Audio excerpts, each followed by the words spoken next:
আমরা কাবুল বিমানবন্দরে আছি। আমরা কখনো ভাবিনি, এমনকি আমাদের শত্রুরাও, যে আমরা এদেশে এভাবে ফিরে আসব। যখন আমেরিকা এবং নেটোর বিরুদ্ধে যুদ্ধ শুরু হয়েছিল তখন সবাই বলতো ওরা পাগল হয়ে গিয়েছে।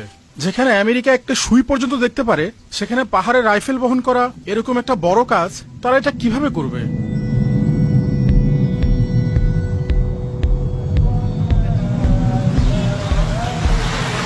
তালেবান কারা?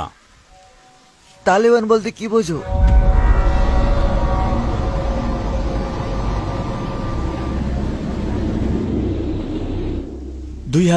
সালের অগস্ট মাস।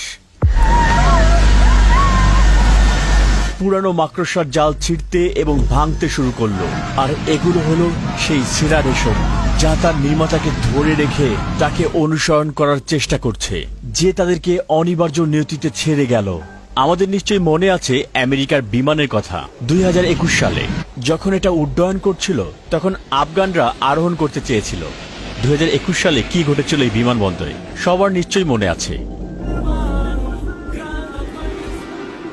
এখনই সময় সবাইকে ফিরিয়ে আনার। যোদ্ধারা রাজধানীতে ঢুকেছে। তালেবান যোদ্ধাদের হাতে আমেরিকা অস্ত্র তৈরি করছে। এরা হলো যুক্তরাষ্ট্র ও তার মিত্ররা। আফগানিস্তান দখলের 20 বছর পরে তালেবানদের হামলা থেকে বাঁচতে তারা নিজেদের জিনিসপত্র গুছিয়ে নিয়ে আফগানিস্তান থেকে পালানোর জন্য তাড়াহুড়া করছে। 3 লক্ষ আফগান নিরাপত্তা ও সামরিক কর্মী, একজন প্রধানমন্ত্রী এবং সংসদ যেন এক মাকড়সার জাল, যা রাতারাতি ভেঙে অদৃশ্য হয়ে গেল এবং গায়েব হয়ে গেল। কি এমন গল্প লুকিয়ে আছে আফগানিস্তানে? সেই রাতে আমি কাবুলে ছিলাম। এটা আমার জন্য বেশ খুশির সংবাদ ছিল। যখন আফগানিস্তানের রাজধানী কাবুল থেকে শেষ সৈনিক এবং বিমানটি আকাশে উড়ে গেল তখন আমি ভীষণ আনন্দ পেয়েছিলাম। বেশ মনে পড়ছে, সৌভাগ্য হয়েছে যা আমি জীবনে কখনো দেখিনি।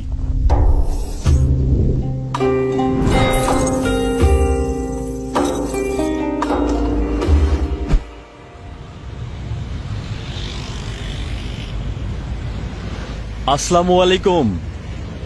আমরা এখন আছি আফগানিস্তানে। আরো একবার দেখুন, যখন বিমানবন্দর আসবেন সব জায়গায় সাদা পতাকা দেখবেন। আর এই হলো ইব্রাহিম।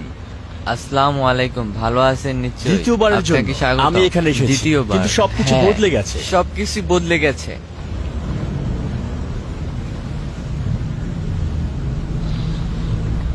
আমরা কাবুলে পৌঁছে গেছি। না ভাই, আপনি তো এখনো পৌঁছাতে পারেননি। একটা অন্যরকম অনুভূতি, যেন আরাম এবং শান্তির অনুভূতি। অন্যরকম। প্রথমবার ভয় পেয়েছিলাম, আর এখন এখন সব ঠিক আছে। মনে হচ্ছে সবাই আপন।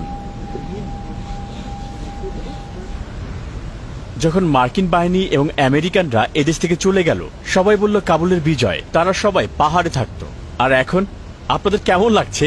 আপনারা পাহাড়ে ছিলেন আর এখন শহরে আছেন। নিজেদের সরকার, ইচ্ছে মতো ঘুরতে পারেন। এখন আমরা বুঝতে পারি জীবনের আসল অনুভূতি কি। কাবুলের স্বাধীনতার আগে আমরা এই জীবন সম্পর্কে জানতামই না। এখন আমরা 2 বছরের জন্য আফগানিস্তানের চারপাশ ঘুরতে পারি এবং সমস্ত প্রদেশ যেতে পারি। এটা সম্ভব হয়েছে কাবুল জয়ের পর। এটা বড় অর্জন। হ্যাঁ, অবশ্যই। তালেবানদের আগমন বদলে দিয়েছে সমস্ত দেশটাকেই। আস্তে আস্তে সব পরিবর্তন হবে, কারণ সব নষ্ট হয়ে গিয়েছিল। মাগরিবের নামাজের পরে আগে মানুষ ঘর থেকে বেরোতেই পারত না, তারা ভয় পেত। আগে হ্যাঁ, আমরা প্রায় 20 বছর ধরে আমাদের স্বাধীনতার জন্য লড়াই করে আসছি। যে করেই হোক ফিরে পেতে হবে। 20 বছর ধরে, 20 বছর ধরে, তাই না? হ্যাঁ। এই স্বাধীনতার জন্য 20 বছর যুদ্ধ করেছে। স্বাধীনতা এবং ইসলামী জীবন প্রতিষ্ঠার জন্য। এই দেশটিতে আগে শান্তি ছিল না। আমি পূর্বে এসে ভয় পেয়েছিলাম। এটা আমেরিকান দূতাবাস এখন খালি, একেবারেই খালি। শুধু তাই নয়, ওটার ভিতরে একটি নেটো ঘাঁটিও রয়েছে। আমি সেখানে গিয়েছিলাম। দেখুন, মার্কিন দূতাবাস, তারা পালিয়েছে। মার্কিন দূতাবাসের দেয়ালে লেখা আছে, আফগানরা আল্লাহর সাহায্য নিয়ে আমেরিকাকে পরাজিত করতে পেরেছে। আসলেই তাই। তারা হেরে গিয়েছে। আমেরিকা পালিয়েছে এবং অক্ষম। এই দেশে অনেক পাহাড় রয়েছে, পুরো আফগানিস্তানে অনেক পাহাড়। এই দেশ অপরাজেয়। তালেবান অপরাজেয়। দেখুন দেখুন মানচিত্র। ভিতরে যেতে পারি? না না, এখন সম্ভব নয়। পরিত্যক্ত আমেরিকার দূতাবাস, ভিডিও টাইটেল হবে। দূতাবাসের ভিতরে ব্যক্তিগতভাবে আমি এটার ভিতরে অনেকবার গিয়েছি এবং সেখানে গিয়ে ফুটবলও খেলেছি। দূতাবাসের ভিতরে ফুটবল খেলেছেন? হ্যাঁ, মার্কিন দূতাবাসের ভিতরেই জোহরের নামাজের পর। আপনি দেখবেন যোদ্ধারা এখনো সেখানে ফুটবল খেলছে। আপনারা অনেক ভালো মানুষ, সত্যি। আমাদেরকে ইসলামী আমিরাতের ভবিষ্যৎ বলুন। ইনশাআল্লাহ আমাদের দেশ সমৃদ্ধশালী হবে। তাদের মতে ভবিষ্যৎ সমৃদ্ধশালী হবে এবং চীনের মতো দেশের সাথে বন্ধুত্ব। শুধু চীনের সাথেই নয়, আরও আছে। আমরা চাই সব দেশের সাথেই ভালো সম্পর্ক করতে। হ্যাঁ, ভালো সম্পর্ক হোক। জানেন এটা কার বাড়ি? কার বাড়ি? সিরাজউদ্দিন হাকানি, স্বরাষ্ট্রমন্ত্রী। এই দেয়ালগুলো বেশ উঁচু করে তৈরি করা হয়েছে। বোমা হামলা থেকে বাঁচতে এটা করেছে। তারা তালেবানকে ভয় পেয়ে এসব দেয়াল বানিয়েছে। অবশেষে তারা এখান থেকে পালিয়ে গেল। তারা এখানে কেন এসেছিল? এটা ইসলামী আমিরাত। পতাকা বদলে গেছে, এখন সাদা পতাকায় পরিবর্তিত হয়েছে। এটা সুন্দর।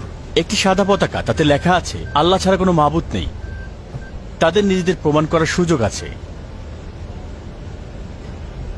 দেখুন, আমাদের ড্রোন চালানোর পারমিট আছে। এটি একটি সরকারি দেশ। কিছু দেশে আপনি এই পারমিট দাবি করতে পারেন।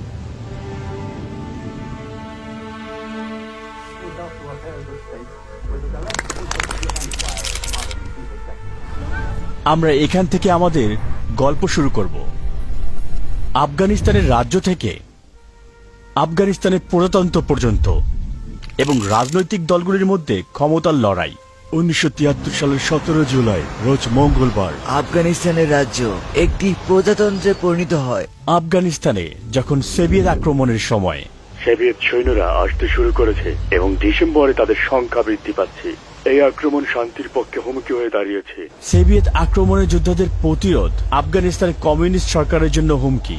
ওখানের জমিটি তোমাদের, একদিন তোমরা ওখানে ফিরে যাবে, তোমাদের মসজিদ এবং বাড়ি ফিরে পাবে।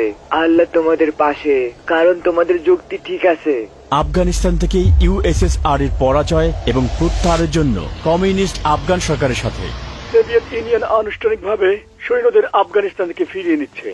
আফগান জনগণদের সমর্থনের মধ্য দিয়ে তাদের স্বাধীনতা সংগ্রামে একাত্ম হলাম। যোদ্ধাদের মধ্যে শুরু হয়েছিল ক্ষমতার লড়াই। নেতৃত্ব গেরিলা যুদ্ধে খুবই গুরুত্বপূর্ণ। ইসলামী বিজ্ঞানের ছাত্রদের দ্বারা তালেবান সৃষ্টির জন্য পাকিস্তানে পশতুন থেকে এবং কাবুলের উপর তালেবান শাসনের সৃষ্টি হয় 11 সেপ্টেম্বর 2001 সাল পর্যন্ত।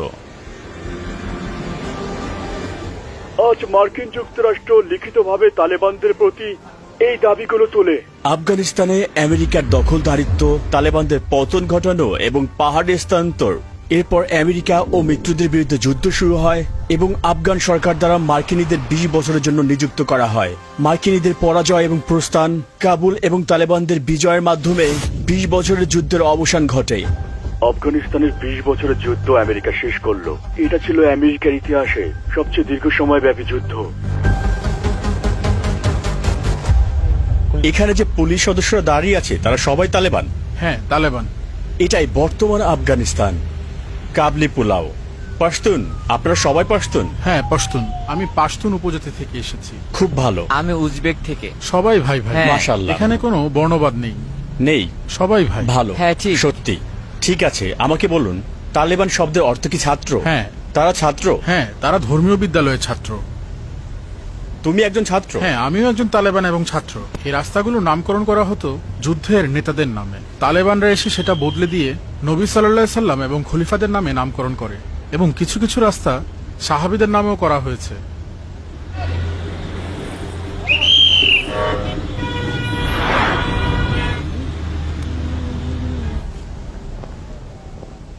আমরা অনেক উঁচুতে কাবুলের শিখরে আছি।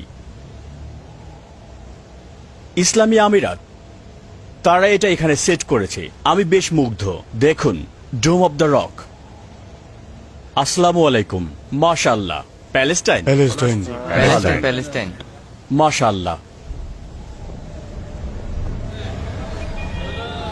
আসসালামু আলাইকুম। ওয়ালাইকুম সালাম। এটাই কাবুল? কাবুল আফগানিস্তান, নতুন শহর।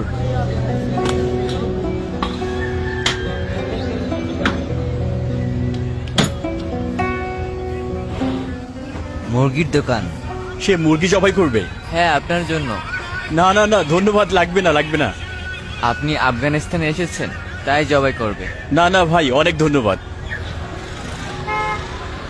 একজন আমার জন্য একটি মুরগি আর একটি ভেড়ার বাচ্চা জবাই করেছে। সবাই আমন্ত্রণ করছে। কি হচ্ছে এগুলো? আগে এখানে মানুষ এভাবে রাস্তায় কখনো হাঁটতে পারতো না। আমি 2 বছর আগে এসেছিলাম, কিন্তু এখানে হাঁটতে ভয় পেতাম। সব ঠিক তো? বিসমিল্লাহ। বাই এখনো তাদের চোখে আপনি কষ্ট দেখতে পাবেন। তারা পৃথিবী থেকে বিচ্ছিন্ন।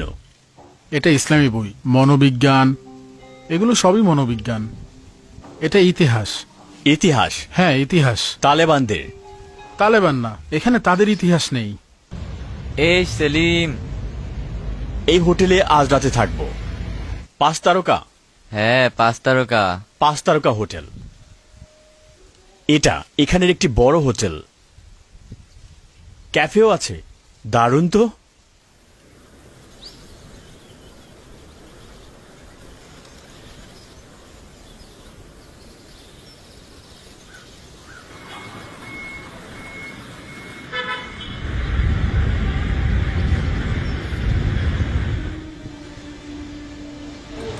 সে রাস্তার মাঝখানেই এগুলো করছে। ধারণা করতে পারেন তারা এটা কোথায় পেয়েছে? এখানে মুজাহিদিন বা যোদ্ধা নামে একটি মার্কেটও রয়েছে। এটা আত্মত্যাগের প্রতিফলন, যার তুলনা হয় না। তাই আপনি চাইলে এই অস্ত্রগুলির যে কোনো একটি কিনতে পারবেন সরকার থেকে অনুমতি নিয়ে। এছাড়া আপনি এই মার্কেটে তালেবানদের বিভিন্ন রকমের ইউনিফর্ম পাবেন। এটা এই রাজ্যের অফিসিয়াল ইউনিফর্ম।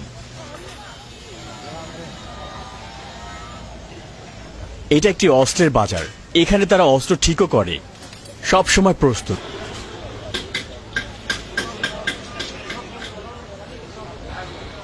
সব সময় সঙ্গে অস্ত্র। মনে হয় সরে যাওয়া ভালো। সব সময় যুদ্ধ করার জন্য প্রস্তুত। কিন্তু প্রশ্ন, কিভাবে তালেবান সরকার 20 বছর ধরে যুদ্ধের পর এমন একটি ক্ষতির সম্মুখীন হওয়া দেশকে পরিচালনা করবে? নিশ্চয়ই সময় লাগবে। গতকালই একজন যুবক আমাকে বলল সে কি করবে জানে না, সে লড়াই করতে চায়। অনেক সুন্দর পোশাক দেখুন, এগুলো ব্যক্তিগত রক্ষী। আরেকটি ইউনিফর্ম।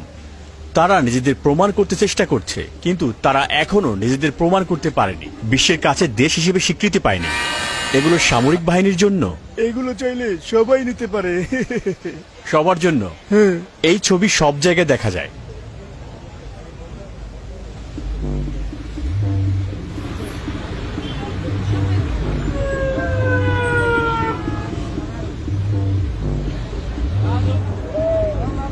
আমরা ডাউন টাউনে আছি। আফগানি মানুষ খুবই অতিথি পরায়ণ। এখানে আগে অনেক রাজনৈতিক দল ছিল, তারা বিভিন্নভাবে বিভক্ত ছিল। এখন এখানে এরকম কোনো পার্থক্য নেই। এখানে এখন শুধুমাত্র তালেবানদের শাসন চলছে। তারা জায়গাটি নিয়ন্ত্রণে নিয়েছে এবং সুরক্ষিত রেখেছে। এখন এখানের মানুষ নিরাপদের বাইরে হাঁটতে পারে। 20 বছরেরও বেশি এই ক্ষমতার লড়াইয়ের পরে একটি প্রায় ধ্বংসপ্রাপ্ত দেশের তারা নিয়ন্ত্রণ নিয়েছে। আসসালামু আলাইকুম। এটা হচ্ছে একটি ফোনের বাজার। আসসালামু আলাইকুম। আসসালামু আলাইকুম। এখনো সব ঠিক হয়নি। এখানে রাস্তার ট্রাফিক ঠিক হয়নি, গাড়ির নাম্বার প্লেট নেই কোনো। আন্তর্জাতিক সহায়তা দরকার। তারা সবাই প্রান্তিক জনগোষ্ঠী। এটা আফগানিস্তানের সাধারণ দিন। এখানে রাস্তায় কেউ ভ্যান বা ঠেলা নিয়ে দাঁড়ালে তাদের ব্যত্যাঘাত করা হয় চাবুক দিয়ে, এমনকি সতর্ক করা হয় না। ভাই, কথা বললে কাজ হয় না।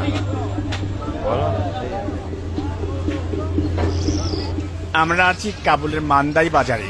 এটা কাবুলের সবচেয়ে বড় বাজার।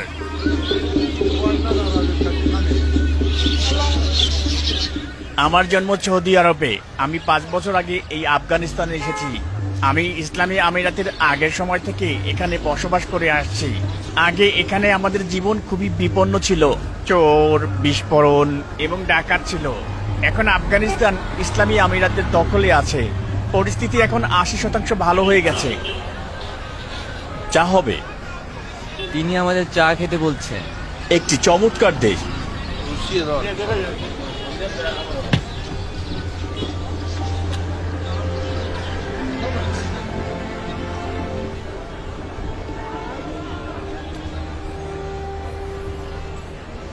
আমি বিশ্বকে মেসেজ পাঠাতে চাই। আসুন দেখুন কেমন আছে আফগানিস্তান।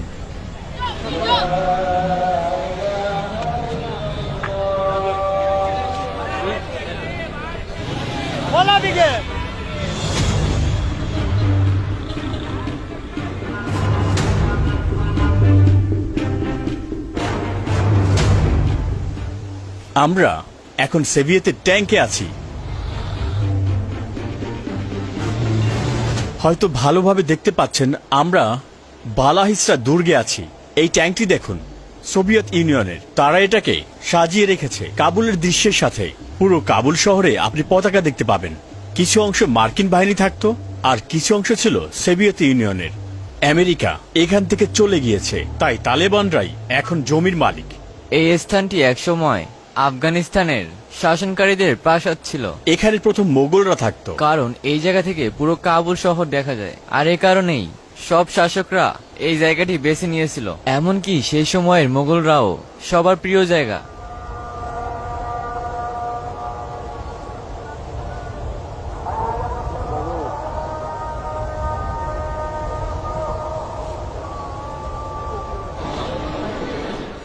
এটা আফগানিস্তানের অন্যতম সুন্দর একটি শপিং মল।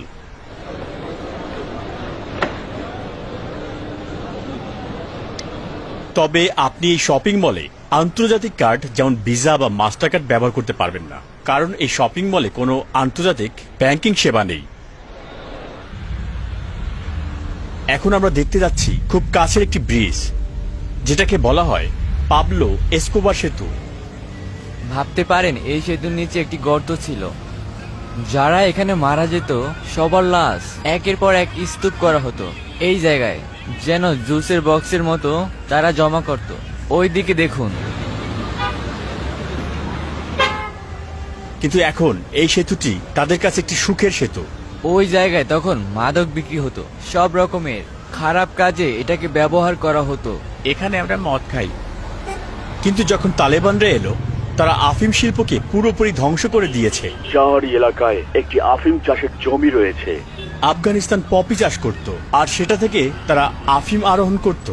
গাঁজা উৎপাদনে তারা লাতিন আমেরিকা, কলম্বিয়া বা পেরুর কোকোর চেয়েও অধিক শীর্ষে ছিল, বিশ্বের বৃহত্তম গাঁজা উৎপাদনকারী। আমরা একটি দোকানে সেতুর ঠিক পাশেই, বলা যায় উপরে, এই লোকটি অনেকদিন ধরে এখানে আছে।